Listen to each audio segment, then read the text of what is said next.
지난주 다윗 설교했을 때 제가 그런 설교를 했었던 게 기억나시는가 모르겠습니다. 나단 선지자 앞에서 하나님의 말씀을 다윗이 듣고 깊이 뉘우치고 회개를 하죠. 그럴 때 하나님의 반응이 어땠는가? 첫 번째는 일단 다윗 너의 죄를 사해 준다라는 거예요. 그래서 그 사해 준다라는 것이 무엇이냐면 죽이지 않겠다라는 것입니다. 사무엘하 12장 13절에 나와 있는데 우리 한번 말씀을 통해서 정확히 확인해 보겠습니다.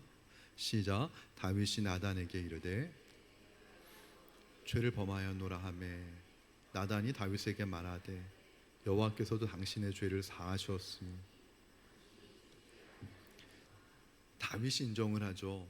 내가 남의 아내를 빼앗은 것, 그 다음에 밧세바의 남편을 살인교사한 것, 이게 사람에게 한 죄지만 여호와께 죄를 범한 것이다. 하나님의 말씀을 어긴 거잖아요. 하나님의 말씀을 어겨서 내가 죄를 범하였다라고 고백을 합니다. 진심으로 고백하니까 나단이 하나님께서 다윗 당신의 죄를 사하셨다라는 선언을 합니다. 그리고 그 결과가 죽지 아니한다라는 거예요. 이 말은 역으로 생각하면 다윗이 이때 회개하지 않았으면 어떻게 됐을까요? 죽었을 거라는 얘기입니다. 다윗의 죄는요, 죽어 마땅한 죄였어요, 사실은. 야고보서에 보면은 그 죄의 결과가 뭐라고 제가 말씀드렸습니까? 사망이라 말씀드렸잖아요. 그러니까 다윗은 사실은 회개하지 않았으면 죽었을 겁니다. 근데 다윗이 이때 나단 선지자의 책망을 듣고 회개했기 때문에 죽이지는 않겠다. 너의 죄를 사한다. 자, 회개하면 우리의 죄는 사함 받습니다. 근데 문제는요, 사무엘하 12장을 보면은 죄의 영향력은 그대로 남아있다라는 거예요.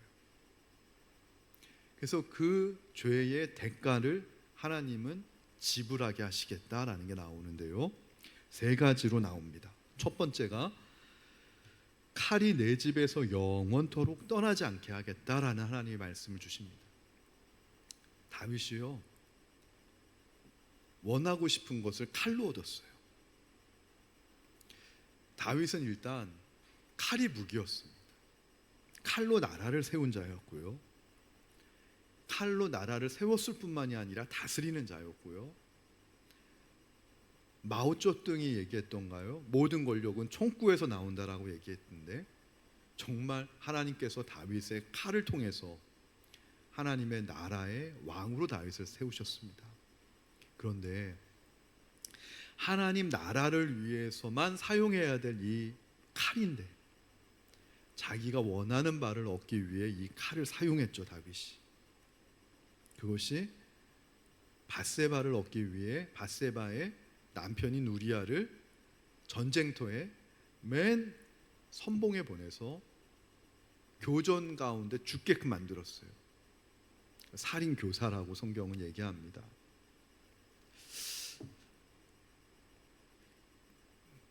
그래서 그 하나님께서 축복에 되어야 될 칼을 가지고 이젠 반대로 심판과 저주와 피비린내 나는 이 칼이 내 집에서부터 영원토록 떠나지 않게 하겠다라는 말씀을 사무엘하 12장에 분명히 얘기하시죠. 그리고 두 번째 죄에 대한 하나님의 대가 지불, 두 번째는 무엇입니까? 너가 은밀히 남의 아내를 빼앗았은즉. 다윗이 밧세바를 얻는 획득하는 과정을 은밀히 진행했다라고 하나님 보시는 거예요. 그런데 이에 대한 대가 지불은 나는 공개적으로 하겠다라는 거예요. 모든 이스라엘 백성들이 보는 앞에서 너 다윗 너의 아내들을 빼앗아서, 하나님이 빼앗아서 내 이웃에게 주겠다라는 말씀이 사무엘하 12장에 정확하게 기록이 되어 있고요, 이는 아들 압살롬에 의해서 성취가 됩니다. 압살롬의 이 부하 신하들이요, 압살롬에게 주청을 하죠. 왕이시여, 다윗의 아내들을 당신이 빼앗으시라고. 많은 이스라엘 백성들이 보는 앞에서. 그러면 우리의 힘이 더욱더 강력해질 거라고. 그래서 압살롬이 신하의 주청을 받아가지고 다윗의 후궁이죠, 자기에게는 아버지의 여자들입니다. 어쨌든 간 친어머니는 아니더라도 아버지의 여인들은 어머니나 마찬가지죠. 근데 모든 이스라엘 백성들이 보는 앞에서 옥상에서 장막을 치고 그 다윗의 후궁들을 욕보입니다. 이게 하나님이 죄에 대한 두 번째 처벌이고요. 세 번째 처벌이 무엇이냐면, 밧세바와 너희가 사랑해서 낳았지만 하나님의 말씀에 불순종해서 불륜으로 낳은 아들이기 때문에 첫 번째 아이는 반드시 내가 죽게 할 것이다. 그래서 이 아이가 낳은 지 1회 만에 하나님이 데려가십니다. 그 다음에 낳은 아들이 솔로몬인 것이죠. 솔로몬이 나오기 전에 죄에 대한 대가를 하나님이 그 어린 생명을 데려가심으로 치르게 하신다라는 거예요. 여기서 중요한 것이 무엇이냐면, 죄에 대한 대가가 이렇게 무섭다라는 겁니다. 저는 처음에 은혜를 받을 때 사실 안 믿어졌었어요. 왜 안 믿어졌냐면, 세상에 공짜가 어디 있습니까? 근데 예수님이 나를 위해 죽으셨다라고 하는 목사님의 이 설교 말씀이 제가 중고등학교 때 잘 반신반의, 잘 믿어지지가 않는 거예요. 나를 위해서 희생하는 사람이 내 주변에 그렇게 많지 않은데, 고등학교 때 들어보니까 목사님이 나를 위해 누군가 죽었다는 거예요. 근데 그분이 하나님이시라는 거예요. 그러니까 이게 도무지 막 믿어질 수 없는 일들인 거죠. 사실은 세상에 공짜가 없는데. 근데 이 사실이 한번 믿어지고 나서 생기는 부작용이 뭐냐면, 공짜에 너무 익숙해지는 겁니다. 이제는 죄를 지어도요, 두려워하지 않아요. 어차피 예수님이 내 죄를 위해 다 돌아가셨는데, 예수님은 나를 위해 죽으시기로 작정하신 분 아니야? 이런 부작용이 생기는 것 같아요. 근데 사실은 오늘 설교 말씀 준비하면서도 느끼는 게, 다윗을 통해서 하나님이 이렇게 다윗을 어떻게 보면 가혹하게 다룬다라는 느낌이 들어요. 용서하시면 좀 화끈하게, 우리 경상도 사람처럼 기면 기고 아니면 아니고, 용서했으면 그걸로 끝내시면 되지, 왜 이렇게 뒤끝이 기시나? 그런 생각 안 드세요? 하나님 뒤끝이 장난 아니신데 이렇게까지 하셔야 되나? 근데 첫 번째 드는 생각은 무엇이냐면, 하나님이 왜 다윗을 이렇게까지 할까? 죄 용서하신다면 그걸로 끝내시면 되지, 이렇게 뒤끝장렬하게 죄에 대한 대가 지불을 이렇게 세 가지로 딱딱딱 정리하더라고요. 사무엘하 12장에 뭐라고요? 첫 번째, 칼이 내 집에서 영원토록 떠나지 않겠다. 고륙상잔의 비극을 주겠다는 거예요. 자식들끼리 칼 서로 죽이고 피 흘리는 일이 계속된다는 거예요. 두 번째 뭐라고요? 내가 남의 아내 빼앗았으니 내 아내들 욕보이게 하겠다. 세 번째, 내가 사랑해서 낳은 그 여인의 아들 생명 내가 데려가겠다. 왜 이렇게까지 하실까? 죄의 대가 첫 번째, 무섭다는 겁니다. 원래는요, 이 세 가지 일을 다윗이 경험하지 않아도 됐어요. 어떻게 하면 다윗이 이 세 가지 일을 살면서 경험하지 않을 수 있는 이유가 뭐죠, 여러분? 그런 방법이 뭐죠? 다윗이 죄 짓고 죽으면 됐어요. 다윗이 밧세바를 간음하고 우리아를 살인교사하니 하나님이 진노하셔서 다윗을 죽이셨더라. 이러면 다윗은요, 자기 아들들끼리 서로 죽이고 피비린내 나는 거 안 봐도 돼요. 자기 아내들이 욕 보이는 거 안 봐도 돼요. 그 밧세바와 사랑해서 낳은 그 아이, 그 피덩이 같은 아이가 죽는 거 안 봐도 돼요. 근데 하나님이 다윗을 용서하셨어요. 살려놓으셨어요. 용서했다는 거는 산다라는 겁니다. 여러분, 신앙생활이 뭐냐면요, 사는 거예요. 신앙생활 너무 어렵게 생각할 필요 없습니다. 고리타분하게 생각할 필요 없습니다. 우리가 왜 오늘 이 자리에 예배드리러 나왔죠? 명료하게 정리해야 됩니다. 살기 위해 나왔습니다. 그렇지 않습니까? 할렐루야. 살려고 나오신 거예요. 하나님 말씀 듣지 않으면 살 수가 없기 때문에 살려고 나온 거예요.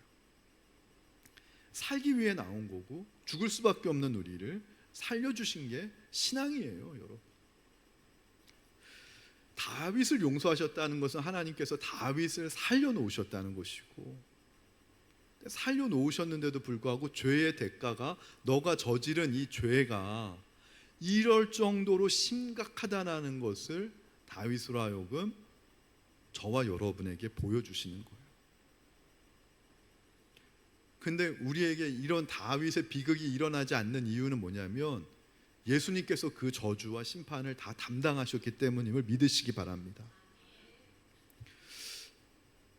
그래서 사실은 이런 걸 생각하면 예수님만 생각해도 먹먹해지는 거죠.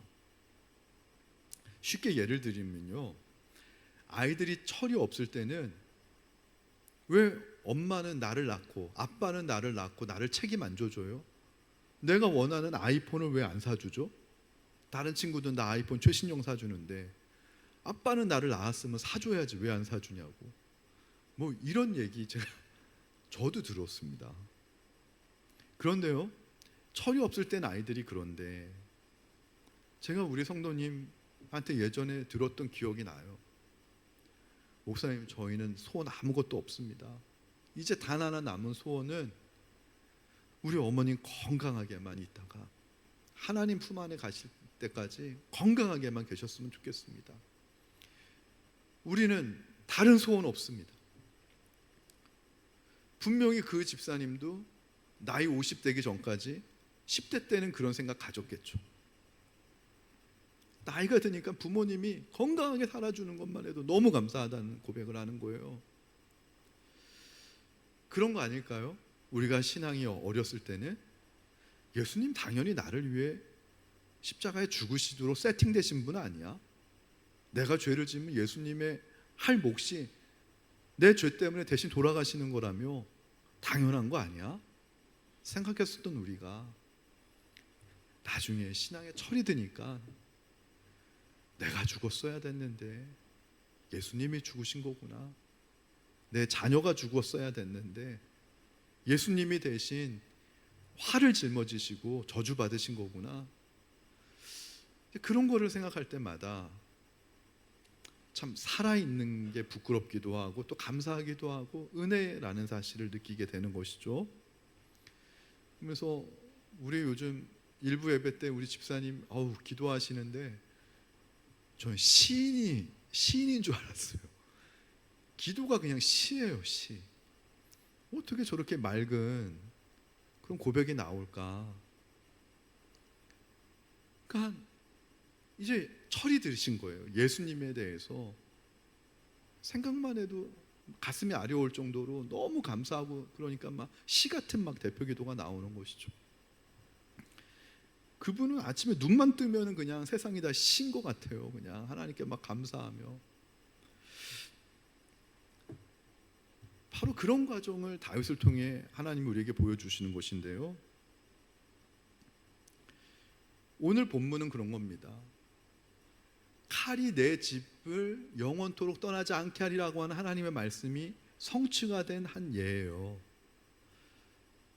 다윗이 자녀가 몇 명이었나 보니까 정확히 19명에다가 이름이 없는 그 밧세바와 낳은 아이, 7일 만에 죽은 아이까지 치면 20명이에요. 그 중에 몇 명이 죽냐면 칼로 5명이 죽습니다. 20명의 아들 가운데 5명이 죽는다는 건 어마어마한 사건입니다. 칼이 정말 떠나지 않아요. 죄의 용서는 받았지만 죄의 영향력은요, 대가 지불은 하나님이 계속 다윗의 인생을 통해 경험하게 하시는 거예요. 근데 이 경험하게 하시는 이유가 뭐냐고요? 하나님이 그냥 고문하시진 않는 분이란 말이에요. 경험하게 하시는 의도가 있단 말이죠. 저는 이 말씀에 대한 해답이 오늘 저와 여러분의 신앙생활하는 데 있어서 너무 중요하다 생각합니다. 오늘 꼭 해답을 발견하고 돌아가시게 되길 주님의 이름으로 축원합니다. 정말 발견하시기 바랍니다. 일단 오늘 상황은 압살롬이 이제 반역을 합니다. 장남인 형만 죽인 게 아니라 압살롬의 칼끝이 아버지에게까지 향해요. 아버지까지 죽이겠다고 나오니까 다윗이 왕궁에서 쫓겨나서 피난길에 올라요. 그 장면이 오늘 사무엘하 15장 30절에 나오는데요. 한번 읽어볼까요? 시작. 다윗이 감람산 길로 올라갈 때에 그의 머리를 그가 가리고 맨발로 울며 가며 그와 함께 가는 모든 백성들도 각각 자기의 머리를 가리고 울며 올라가니라. 여러분, 예전에 우리나라도요, 선비들이 언제 상투를 풀고 머리를 헤쳤죠? 부모님 돌아가시면요, 장례가 나면 머리 탁, 양반들도 상투 풀고, 상투를 할 수가 없었어요. 다 풀어 헤치는 거예요. 그만큼 애통하는 마음을 표현하는 거죠. 근데 오늘 다윗이 있잖아요, 머리를 막 산발로 풀어 헤친 거예요. 뭡니까? 마음속에 자식에 대한 장례식을 지금 하고 있는 거예요. 아들이 살아있지만 아버지를 죽이겠다고 펄펄 나서는 아들은 다윗의 마음속에 아들 하나 잃어버린 것과 같은 심정이 있고요. 머리를 풀어 헤치면서, 이 감람산은 예수님이 기도하시러 올라가는 곳인데, 예수님이 감람산에서의 기도의 특징이 뭐냐면 하나님과 1대1의 시간을 갖는다는 거예요. 여러분, 원수를 주는 유익이 있어요. 하나님이 저와 여러분에게 원수를 허락하시는 이유는 원수 때문에 우리가 하나님과 1대1의 시간을 갖게 되는 거예요. 할렐루야. 예수님의 나중에 감람산은 다윗도 지금 감람산 길을 간대잖아요. 예수님이 사역하시다가 힘들 때마다 감람산에 가셔서 하나님과 1대1로 독대하는 기도를 가졌다며, 다윗은 아들이 원수가 되는 이 기가 막힐 이 상황이요, 감람산 길을 오르면서 하나님과 1대1로 면담하고 묵상하는 그런 시간이 된 것이죠. 너무 고통스러워서 머리를 풀어 헤치고 막 우는데요, 다윗이 그 생각했을 겁니다. 왜 우리 집안에 이런 비극이 일어나지? 다윗은 정확히 알죠. 다윗이 얼마나 말씀을 사랑하는 사람인데, 나단 선지자의 사무엘하 12장 그 말씀이 생각이 난 거죠. 내가 내 죄를 용서하나 내가 칼로 우리아를 죽였은즉 앞으로 너의 집에서부터 칼이 영원토록 떠나지 않게 하리라고 하는 하나님의 말씀이 또 성취되는구나. 다윗은 압니다. 눈앞에 아들이 미쳐버렸지만 이 압살롬이라고 하는 아들 눈을 돌아가게 하고 미치게 만드신 분이 하나님이란 사실을 다윗은 알고 있었어요. 말씀을 통해서. 내가 한 번 참지 못한 그 정욕, 그 욕심, 나의 정욕을 위해 한 번 휘두른 이 칼이 내 자녀들, 형제들, 내 자녀들끼리 서로 피비린내 나는 칼싸움이 되고 이제 아버지에게까지 칼을 죽이는 이런 가문이 돼버렸구나. 다윗이 생각하면 할수록 눈물이 나는 거예요. 차라리 내가 죽으면 끝나면 편할 텐데 이게 그냥 자녀들에게까지 계속 이어지니까 나라가 두동강이 또 나는 거죠. 신하들이 있잖아요. 다윗이 정상적인 리더십에 있을 때는 다 하나가 됐던 그 신하들이요, 압살롬 편에 붙고 다윗에 붙고 나라가 두 동강이 나는 겁니다. 그 가운데 속에서 백성들은 또 고통을 당하는 것이고, 그 가운데 속에서 기회주의자들이 일어나는데 대표적인 게 시므이인 거예요. 시므이는 사울 왕가 사람입니다. 사울의 일족이라고 나와요. 근데 사실은 이 시므이의 생각은 하나님의 뜻과는 거리가 멀었습니다. 시므이는 오로지 자신 가문의 영화와 자신 가문의 부귀, 이것밖에 생각하지 않은 사람들이었어요. 사울 왕이 죽은 게 하나님으로부터 불순종해서 사울 왕이 실패했구나, 이것 때문에 마음 아픈 게 아니라 사울이 왕으로 계속 있어줘야 우리 일가가 부귀와 영화를 누릴 텐데, 사울이 권력을 잃는 바람에 우리 가문이 누려야 될 부귀와 영화가 저기 다윗 유다 지파 가문에게 간 것이 속상해만 하는 사람이 시므이였어요. 그래서 시므이는 다윗이 왕에 오른 사건이 하나님의 뜻과 기름 부음이 있어서 왕이 올랐다라고 생각하지 않아요. 다윗이 우리 가문 사람들을, 우리 가문의 남자들을 너무나 많이 피로 죽이고 쿠데타를, 한마디로 쿠데타로 왕이 올랐다라고 생각은 한 거예요. 사람의 생각은 자유입니다. 근데 이렇게 말씀에서부터 벗어난 생각을 하는 것도 막을 길이 없지만, 이스라엘 백성도 하나님을 경외한다고 해도 이 말씀에서부터 떠나게 되면요, 이게 참 비극이 됩니다, 인생이. 그래서 사건을 정확하게 분석을 못해요. 다윗이 지금 압살롬에 의해서 잠시 쫓겨난 이 사건을 오늘 시므이는 뭐라고 평가합니까?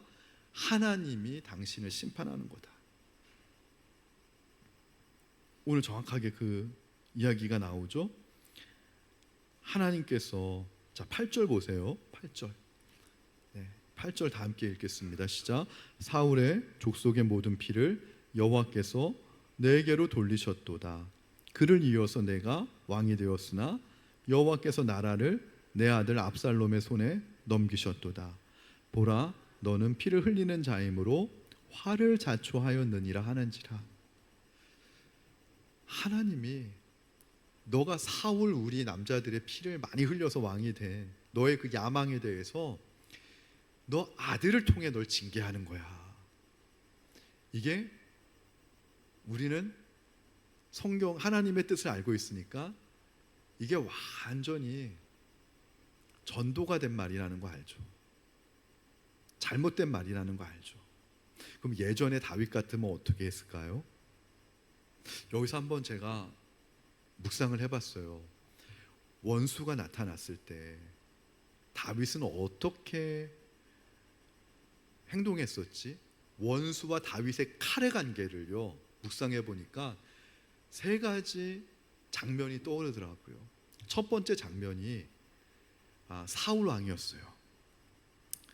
제가 이것도 지난번에 설교했죠. 사무엘상 24장에 보면은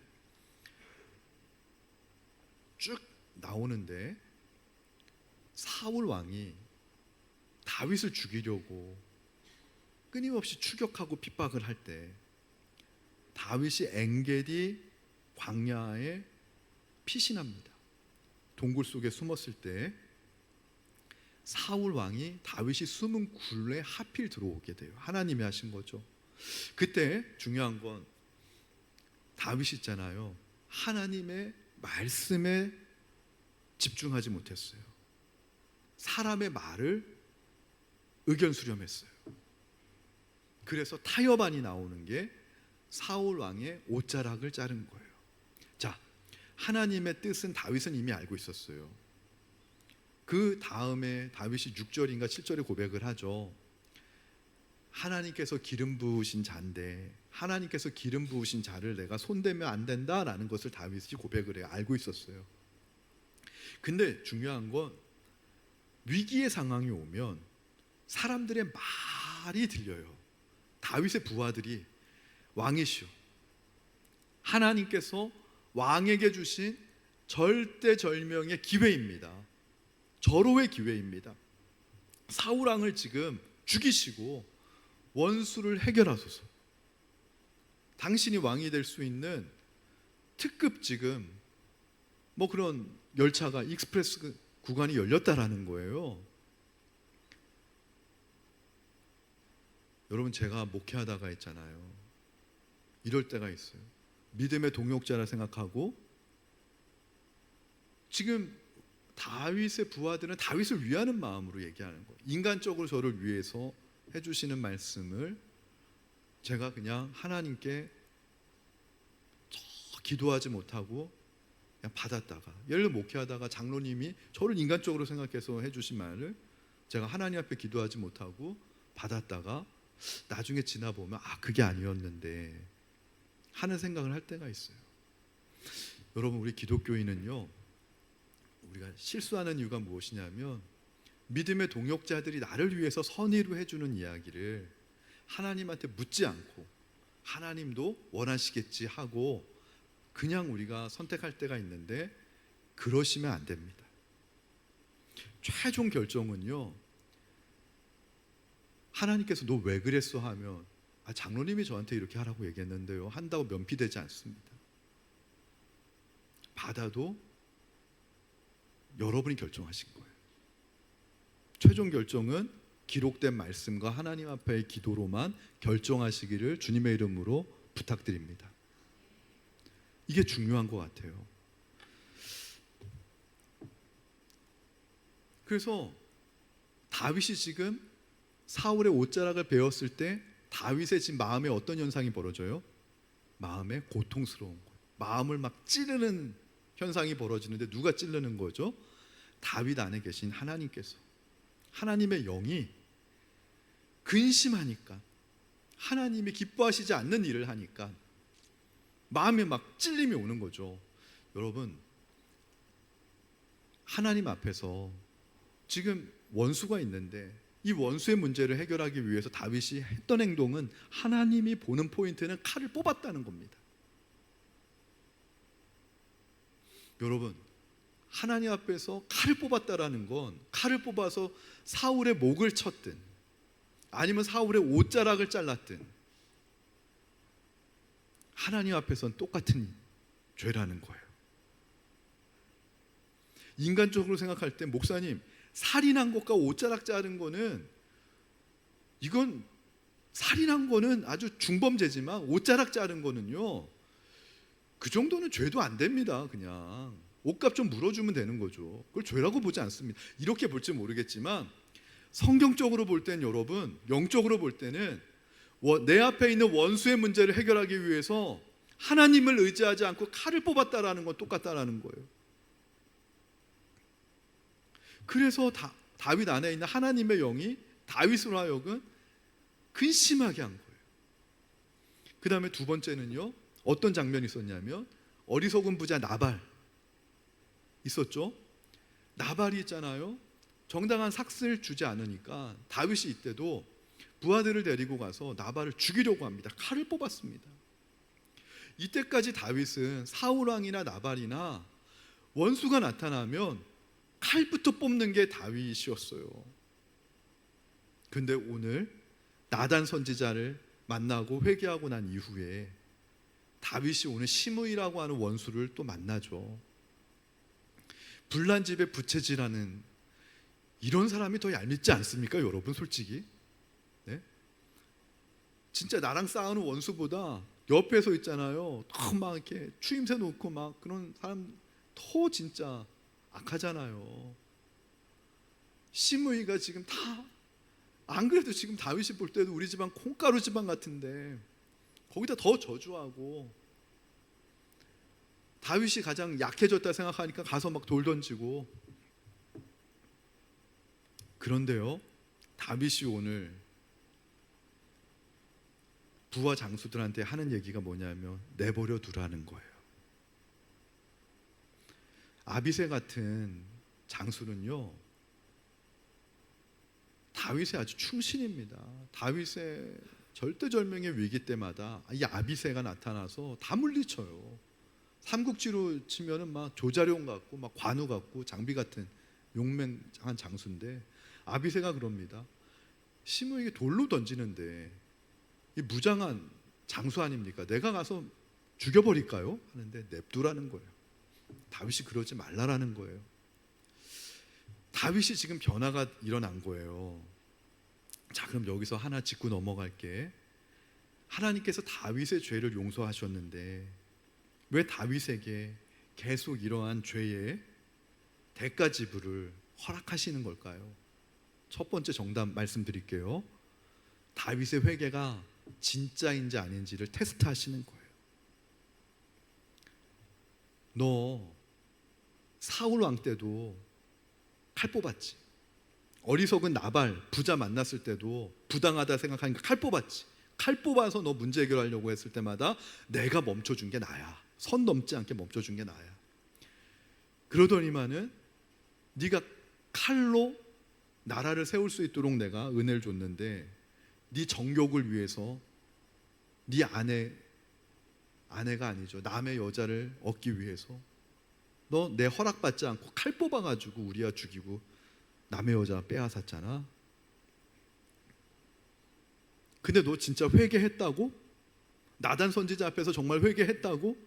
그러면 내가 너의 회개가 진심인지 아닌지 확인해 봐야 되겠어.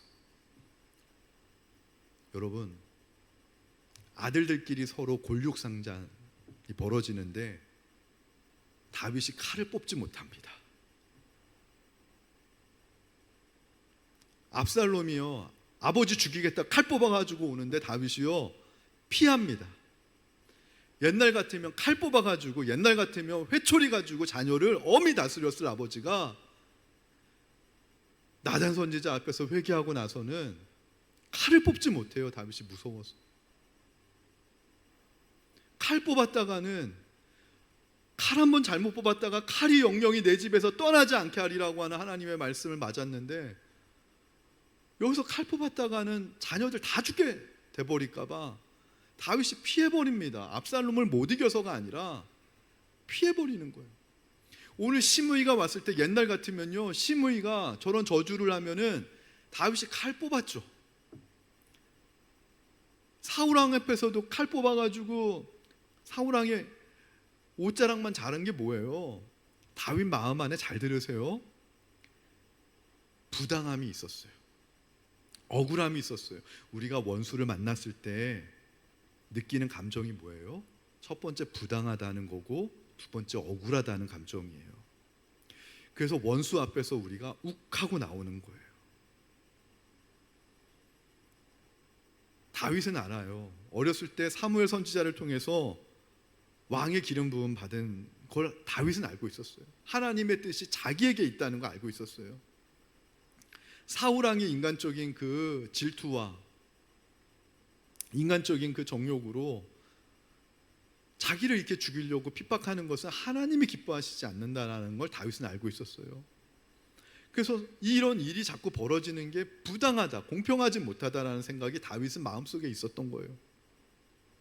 근데 기름 부은 자니까 죽일 수는 없는 거고, 사울왕을 죽일 수는 없는 거고, 근데 그 저렇게 기름 부은 자를 자기를 계속 박해하는 거를 내버려 두도록 하는 하나님이 공정하지 않다고 생각했던 거예요, 다윗은. 우리 그럴 때 많잖아요. 하나님, 저 사울왕이 저렇게 잘못하면 일정 정도 기간이 가면 하나님이 처리해 주셔야지 이걸 왜 계속 내버려 두십니까? 제가 예전에 그런 적이 있었어요. 저를 이민국에 누군가 고발한 사건이 있었는데, 이민국에 저를 고발한 사람보다도요 더 서운했던 건 하나님이셨어요. 하나님 저를 여기까지 목회 보내셨으면 그런 일을 벌어지게 하시면 안 되죠. 그 마음이요, 사울왕의 옷자락 벤 거예요. 내가 너 죽일 수 있지만, 너는 날 죽이려고 하는데 내가 널 죽일 수 있지만 나는 너와 똑같지 않은 사람이야. 내가 너보다 나은 사람이야. 내가 너보다 근사한 사람이야. 옷자락만 베면서 내가 너에게 관용을 베풀어 줬지. 너 좀 회개해라. 내 관용을 보면서 좀 회개하라. 우리가 신앙생활할 때 힘든 이유가 뭐냐면 원수가 우리 앞에 나타나면은요, 내가 원수보다 더 정당한 사람이라는 것을 입증하고 싶은 거, 내가 원수보다 더 나은 믿음을 갖고 있는 사람이라는 걸 입증하고 싶은 거, 이게 또 다른 우리예요. 발목을 잡는 그러한 사탄의 전략이 된다는 사실을 여러분 아시기 바랍니다. 나발이 있잖아요. 다윗의 그 요청을 거부할 때, 우리 부하들이 나발이요, 소가 3,000마리 있고 양이 3,000마리 있고 염소가 1,000마리 있는 부자였어요. 갈멜산 일대에서. 당신들의 목자들을 우리가 다 보디가드 경호해 줬으니까 경호한 값을 달라고 할 때 나발이 그렇게 얘기합니다. 단순히 돈만 주지 않는 게 주인으로부터 버림받은 자 아니냐. 여기서 주인은 사울왕을 얘기하는 것이죠. 너가 사울왕으로부터 지금 버림받아가지고 온 이스라엘의 웃음거리가 됐는데 내가 너에게 무슨 돈을 지불하냐. 거기에요, 다윗이요, 단순히 돈만 입금이 안 된 것 때문에 화가 난 게 아니라 그 부분 때문에 다윗이 칼을 뽑았을 거예요. 사람은 내 명예, 내 평판, 이런 것들이 손상당하면 참을 수 없어요. 금전적인 손상보다 더 힘든 건 누군가 나를 매도하는 것이죠. 나의 믿음을 평가줘라 하는 것이죠. 너 하나님 앞에서 실패된 인생 아니야? 라고 할 때 원수가 되는 거예요. 그 원수 앞에서 그 원수가 잘못됐다라는 것을 통해서 내가 옳다라는 걸 증명하고 싶은 마음이 늘 원수 앞에서 칼을 뽑게끔 만든 그런 다윗의 이유였어요. 근데 오늘 시므이의 저주 앞에서 다윗이 그렇게 얘기하죠. 하나님께서 시킨 것이다. 내버려둬라. 할렐루야. 여러분도 그렇게 하실 수 있겠어요? 누군가가 근거도 없는 허무맹랑한 이야기로 여러분을 막 비판하고 공격할 때 내버려둬라. 하나님이 허락하시니까 저런 일도 가능한 것이다. 하실 수 있으시겠어요? 하실 수 있으신 분만 아멘 하시기 바랍니다. 그리고 나서 다윗이 더 놀라운 고백을 합니다. 12절입니다. 12절 우리 한번 읽어볼게요. 시작. 혹시 여호와께서 나의 원통함을 감찰하시리니 오늘 그 저주 때문에 여호와께서 선으로 내게 갚아주시리라. 여러분, 지금 이거를 하나님이 다 감찰하고 계시다, 보고 계시다 라는 다윗의 고백이에요. 지금 시므이가 어느 날 갑자기 하늘에서부터 뚝 떨어져 가지고 나를 저주하는 게 아니라 모든 원수는 하나님의 손바닥 안에 있다라고 하는 다윗의 믿음의 고백이 있는 거예요. 할렐루야. 이걸 놓치면은요, 우리가 원수의 문제를 해결하지 못해요. 다윗이 이제 깨달은 거예요.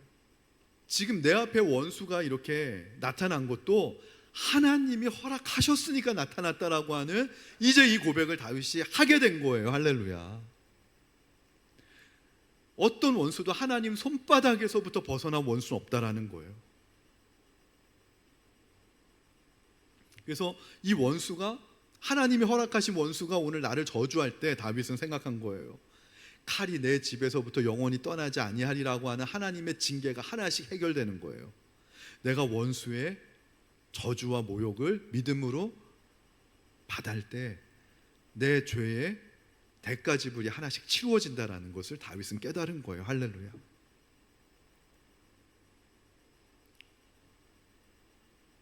자, 그러면 오늘 결론입니다. 그러면 왜 하나님은 다윗의 인생에 원수를 이렇게 많이 허락하실까? 성경을 봐도 하나님 마음에 합한 자가 다윗이고요, 예수 그리스도와 가장 가까운 족보에 있는 사람이 다윗인데, 하나님이 가장 사랑하셨던 사람이 다윗인데,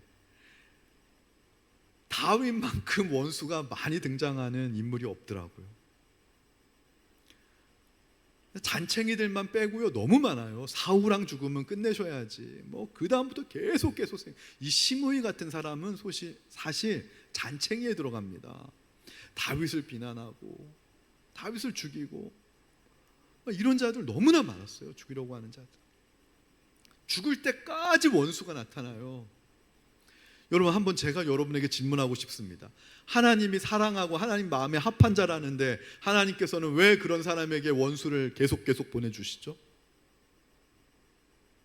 여러분, 우리가 잘못 생각하면요, 야, 저 사람은 하나님 앞에서 뭔가 불순종한 게 맞나 봐. 하나님 앞에서 뭔가 고집도 세고 강박하니까 하나님이 계속 고난과 원수를 보내주시나 봐. 나 봐. 나는 원수도 없어. 너무 평안해. 난 축복받은 인생이야. 여러분, 그렇게 생각하지 마시기 바랍니다.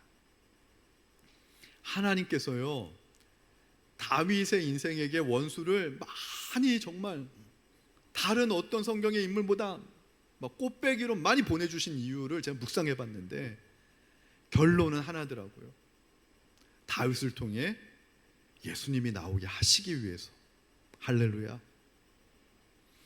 여러분, 하나님이 저와 여러분의 인생 앞에 원수를 만약에 허락하신다면 이유가 딱 하나 있습니다. 구약에 한나라고 하는 여인이 있어요. 사무엘의 어머니죠. 근데 한나가요, 사무엘을 낳을 수 있었던 이유는요, 분인나라고 하는 그 첩이 있었어요. 분인나가 첩으로 와가지고 아들을 순풍순풍 낳는데 첫째 정실 부인 한나는 아들을 낳지 못하니까 분인나가 한나를 멸시합니다. 무시합니다. 욕보입니다. 한나가 그 분인나의 격동으로 인해 가지고 하나님 앞에 나오게 됩니다. 기도하게 됩니다. 분인나가 없었으면 사무엘 선지자는 없었습니다. 어떤 하나님의 일은요, 반드시 원수를 통해서만 성취하는 일이 있어요.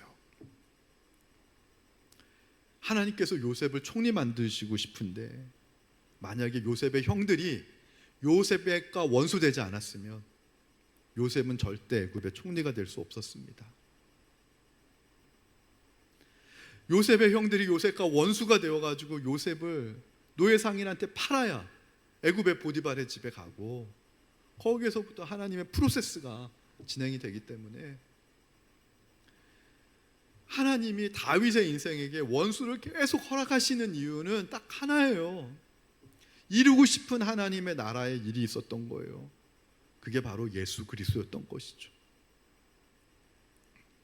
다윗이요, 사울 왕이라고 하는 원수를 만났을 때 칼을 뽑았습니다. 나발이라고 하는 원수를 만났을 때도 칼을 뽑았습니다. 근데 이제 시므이를 만나고 나니까 칼을 뽑을 수가 없어요. 왜죠? 예전에는 원수를 자기의 힘과 지혜로 해결할 수 있다고 생각했어요. 노력으로. 그러나 아들이 죽는 밧세바와 그 아이에서 낳은 가장 사랑하는 아들이 단 7일 살고 죽는 걸 보면서 아무리 내가 금식 기도를 해도 이 원수의 문제는 내가 해결할 수 없는 거구나 하는 걸 다윗이 고백을 해요. 그러면서 다윗이 하나님 앞에 기도할 때 히브리서에서는 이야기하죠. 히브리서 중보자 예수 그리스도를 다윗이 보았노라 하고, 하나님과 나 사이에 누가 중보 좀 해줬으면 좋겠다. 이 죄의 문제, 원수의 문제를. 그러면서요, 다윗이 이제는 그런 거예요. 다른 사람들의 평판이 중요하지 않아요. 시므이가 나에 대해서 악담을 하고 그 악담을 이스라엘 백성들이 다 믿는다고 하더라도 여호와께서 나의 원통함을 감찰하시니 하나님만 알아주시면 된다. 내가 하나님 앞에 순종하면 하나님이 내 문제 해결해 주시면 우리 가문 사는 거고 내 자녀들 사는 거고 내 인생 살아나는 거고, 내가 아무리 평판이 좋아도 하나님이 나를 치시면 우리 집안에 칼이 영원토록 계속 가는데, 칼의 저주가 임하는데 하나님만 아시면 된다. 하나님과 나와의 세상과 나는 관계 없고 오직 구속한 주만 남는 이 관계가 될 때만 원수의 문제를 하나님께 온전히 맡길 수 있는 신앙의 상태가 된다는 것이죠. 그럴 때 다윗의 인생에게 남아 계시는 분이 누구예요? 이새의 아들 다윗을 통해서 오게 할 성전 예수 그리스도라는 것이죠. 여러분, 우리가 인생을 살다가 원수를 만나게 될 것입니다. 많이 만나게 될 것입니다. 제가 오늘 말씀을 준비하면서 느꼈던 게, 나에 대해서 심의와 같이 저주하는 사람을 만나도 일일이 대응할 필요가 없겠구나. 하나님이 허락한 것이 허락했으니까 그렇게 얘기하는 거예요. 그걸 통해서 하나님이 원하시는 건, 너 원수가 그렇게 너를 격동할 때도 칼 안 뽑을 수 있니? 칼 뽑지 않고, 칼을 뽑을 수 없으니까 원수를 대할 수 있는 무기가 딱 한 분밖에 안 남더라고요. 예수 그리스도. 내가 칼을 뽑을 수 있을 때는 예수님이 생각이 안 나요. 하나님께서 내 손발을 묶으시고 내가 칼을 뽑을 때마다 내 자녀가 죽는 걸 다윗이 보면서 칼을 뽑을 수 없으니까 다윗이 이제 원수 앞에서 의지할 수 있는 분, 다윗의 방패는 예수 그리스도밖에 남지 않게 되는 거 아니겠어요? 여러분, 원수를 통해서 우리는 예수 그리스도라고 하는 하나님의 성전을 얻을 수 있게 됩니다. 하나님의 나라를 세워갈 수 있습니다. 하나님의 나라를 잘 세워가시는데 가장 필요한 도구가 원수다. 원수는 저와 여러분을 하나님 나라의 성전 삼으시기 위해서 하나님이 필수적으로 사용할 수밖에 없는 도구다. 다윗의 인생에 원수가 왜 이렇게 많았냐? 하나님이 다윗을 너무 사랑하신 거죠. 다윗을 통해 이루실 일이 너무나 많았던 거죠. 원수가 올 때마다 예수님을 보는 저와 여러분 되시기를 주님의 이름으로 축원합니다. 우리 찬양하도록 하겠습니다.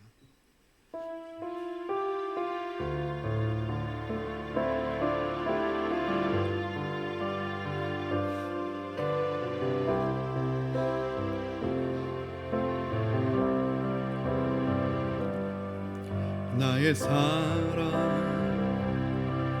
너는 어여쁘고 참 귀하다. 어느 보석보다 귀하다. 내가 사랑스럽지 않을 때 너를 온전히 사랑하고 너와 함께하려 내가 왔노라. 주의 사랑, 이 사랑은 결코 변치 않아. 계절 돌보시네. 푸른 마르고 꽃이 시들다. 주의 말씀은 신실해.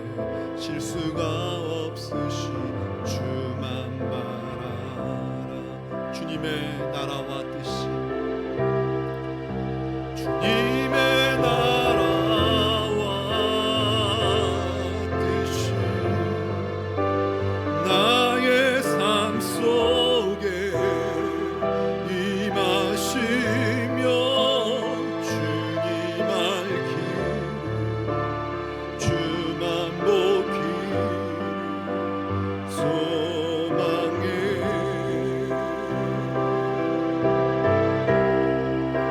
거룩히 살아갈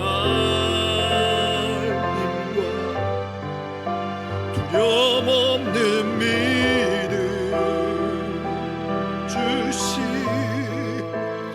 나의 하나님, 완전한 사랑 찬양해. 주님의 나라와 뜻이, 주님의 나라와 뜻이 나의 삶 속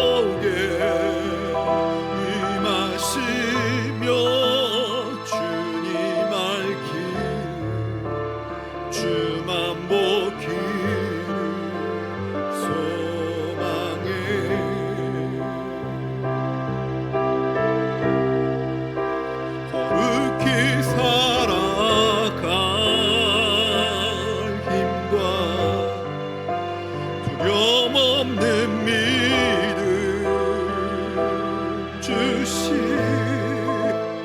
나의 하나님 완전한 사랑 찬양해. 여러분, 이 시간 우리 잠깐 기도하길 원하는데요, 우리 인생이 힘든 이유가 바로 이 원수의 문제입니다. 목사님들이 강단에서 설교하기 제일 힘들어하는 것도 사실 원수를 용서하고 사랑하라고 하는 이 주제입니다.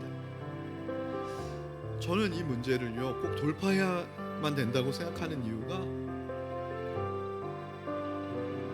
아무리 속여도 알아요. 내 마음속에 있는 원수의 문제를 내가 알아요. 내 마음속에 원수가 있을 때 늘 힘든 것이죠. 우리의 영혼은 시름시름 병들어가는 것이죠. 교회 나오는 게 너무 힘든 일이 돼버리는 것이죠. 근데 오늘 이 다윗 시리즈를 통해서 하나님이 이번에 우리 교회에 주신 가장 큰 축복은 이 원수를 어떻게 바라볼 것인가 라고 하는 큰 주제였는데, 오늘 거의 완성판입니다. 하나님이 다윗에게 원수를 허락하신 이유는 원수를 통해서만 다윗은 자기가 누구인지를 정확하게 보게 된 거예요. 원수가 없을 때는 다윗은 칼을 믿었어요. 여러분, 이 자리에 계신 분들 중에 은근히 여러분의 그동안 쌓아왔던 노력 믿으시는 분 계실지 모르겠어요. 여러분의 경력 믿으시는 분 계실지 모르겠어요. 여러분이 쌓아온 자산을 믿고 계신 분이 계실지 모르겠어요. 다윗도 칼과 성공을 믿었습니다. 그런데요, 하나님이 칼과 성공 그 믿을 거 못 된다 아무리 이야기해도 다윗이 알아듣지를 못해요. 그러니까 하나님이 다윗 앞에 원수를 두시는 거예요. 원수를 부딪히고 나니까 다윗의 칼이 오히려 자신의 생명을 죽이는 도구가 된다는 것을 다윗이 깨닫게 된 거예요. 이 원수가 없으면 다윗은 예수 그리스도께 나아갈 수 없는 인생이라는 게 이 성경의 결론입니다. 원수는 내가 누구인지를 가장 잘 알게 하시는 하나님의 거울이고요, 그 하나님의 거울에 비친 나의 모습을 정확하게 직시할 때만 내가 예수님이 필요하구나 라는 사실을 고백할 수 있고요, 그리고 원수를 통과해서 예수 그리스도 안에 들어갈 때만, 예수님이라고 하는 하나님 나라 안에 들어갈 때만 원수가 친구가 되어지는, 원수가 동역자가 되어지는 놀라운 인생을 경험할 수 있습니다. 나의 힘과 나의 노력과 수고로 인생 사시려고 했던 모든 분들, 오늘 이 시간 다 내려놓고, 다윗도 저랬는데 다 내려놓고 하나님 앞에 한번 도움을 요청하시기 바랍니다. 하나님, 내 마음속의 원수는 예수 그리스도께로 가는 지름길입니다. 예수님께로 가는 지름길입니다. 이걸 내가 인정하고 고백하는 시간 되게 해달라고 이 시간 주님의 이름 한번 외치고 한 1, 2분만 기도하도록 하겠습니다. 주여, 하나님 아버지, 다윗에게 원수의 문제, 예수님께 나아가는 지름길이었습니다. 원수가 아니고서는 이룰 수 없는 하나님 나라의 일들이 있습니다. 원수가 아니고서는 우리가 하나님을 제대로 볼 수가 없습니다. 내가 누구인지를 제대로 알 수도 없습니다. 나를 사랑하시는 하나님의 계획과 배려가 바로 원수임을 알게 하여 주옵소서. 그냥 예수님이 원수를 용서하고 사랑하라고 하신 말씀의 뜻이 무엇인지를 알게 하여 주옵소서. 원수 앞에서 하나님 나의 위선의 옷이 벗겨지고, 원수 앞에서 나의 교만의 옷이 벗겨짐을 하나님 아버지 경험하게 하여 주옵소서. 하나님 아버지, 원수 앞에서만이 내가 진실된 모습으로 하나님 앞에 무릎 꿇을 수 있고 정직한 나를 만날 수 있음을 인정하게 하여 주시옵소서. 아버지, 칼을 뽑는 것이 아니라 원수 앞에서 하나님을 온전히 신뢰하는 법을 배우는 우리가 되길 원합니다. 원수 앞에서만이 내가 하나님을 절대적으로 신뢰할 수 있는 것을, 나의 영적인 상태를 알 수 있음을 깨닫습니다. 아버지, 원수로부터 해방되어지는 그런 우리의 인생이 되도록 축복하여 주옵소서. 예수님의 이름으로 기도합니다. 모두 자리에서 일어나시겠습니다. 여러분은 세상에 나가서 빛과 소금의 사명을 감당하는 주님의 제자가 되시기를 바랍니다.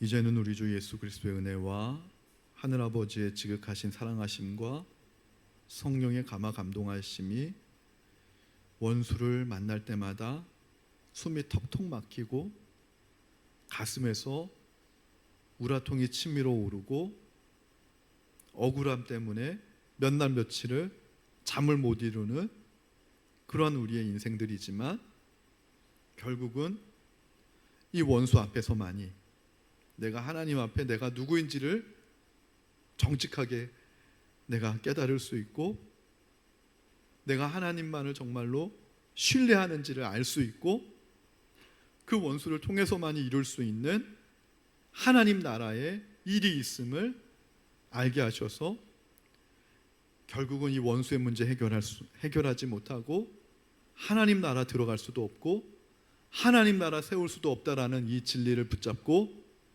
오늘도 예수 그리스도 의지하며 믿음으로 원수 앞에 서기를 원하는 사랑하는 이 자리에 모인 모든 성도님들 위해 이제로부터 영원토록 함께 하시길 간절히 축원하옵나이다. 아멘.